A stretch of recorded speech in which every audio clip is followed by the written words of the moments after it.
87 ঘন্টার যুদ্ধে পাকিস্তানের কাছে ৬-০ ব্যবধানে হারের পর এবার নতুন চিন্তা শুরু হয়েছে ভারতের। কাশ্মীর ইস্যুতে দম ফেলতে না ফেলতে ঘুম হারাম হয়ে গেছে শিলিগুড়ি করিডোর নিয়ে। মুরগির গলার মতো দেখতে এই অংশ নিয়ে নজিরবিহীন সামরিক তৎপরতা শুরু করেছে ভারত। স্পর্শকাতর চিকেন স্নেক করিডোর ঘিরে নয়াদিল্লি প্রতিরক্ষা বলয় গড়ে তুলেছে। এই তথ্য জানিয়েছে ভারতীয় সংবাদ মাধ্যম জি নিউজ। প্রতিবেদনে বলা হয়, শিলিগুড়ি করিডোরে রাফাল যুদ্ধ বিমান এবং রাশিয়ার তৈরি S-400 বিমান প্রতিরক্ষা ব্যবস্থা মোতায়েন করেছে ভারত। নয়াদিল্লির প্রধান চিন্তা ২০ থেকে ২২ কিলোমিটার প্রশস্ত এই করিডোরটির সাথে বাংলাদেশ, নেপাল, ভুটান এবং চীনের সংযোগস্থল অবস্থিত।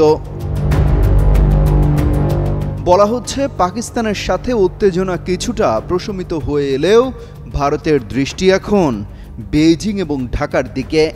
দাবি করা হয়, ভারতের প্রধান উদ্বেগের বিষয় হল ডক্টর মোহাম্মদ ইউনূসের নেতৃত্বে অন্তর্বর্তীকালীন সরকার চীন ও পাকিস্তানের দিকে ঝুঁকে পড়ছে, যা মোটেও ভালো চোখে দেখছে না নয়াদিল্লি। এর প্রতিক্রিয়ায় ভারত গেল কয়েকদিনে বাংলাদেশ সীমান্তের ড্রোন মোতায়েন সহ পুশিন অব্যাহত রেখেছে।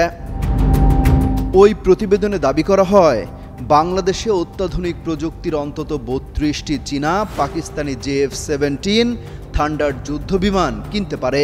এই খবরেই মোদী সরকারের উদ্বেগ বেড়েছে। এর জেরেই হাসিমারা বিমান ঘাঁটিতে রাফায়েল যুদ্ধ বিমানের সাথে ৪০০ কিলোমিটার দূর পর্যন্ত হুমকি মোকাবেলা করতে সক্ষম S-400 বিমান প্রতিরক্ষা ব্যবস্থা মোতায়েনের বিষয়টি শুধুমাত্র কৌশলগত অবস্থানের জন্য নয়, বরং এটি একটি কৌশলগত সতর্কীকরণ। বরাবরই ভারতের চিন্তা তাদের এই চিকেন স্নেক নিয়ে। তারা মনে করে কোনো কারণে তাদের এই অঞ্চলের নিরাপত্তা ভেঙে পড়লে তা দখল হয়ে যেতে পারে, এমনকি তাদের 7 সিস্টার্স বিচ্ছিন্ন হয়ে যেতে পারে। অমিত হাসান রবিন, যুগান্তর নিউজ।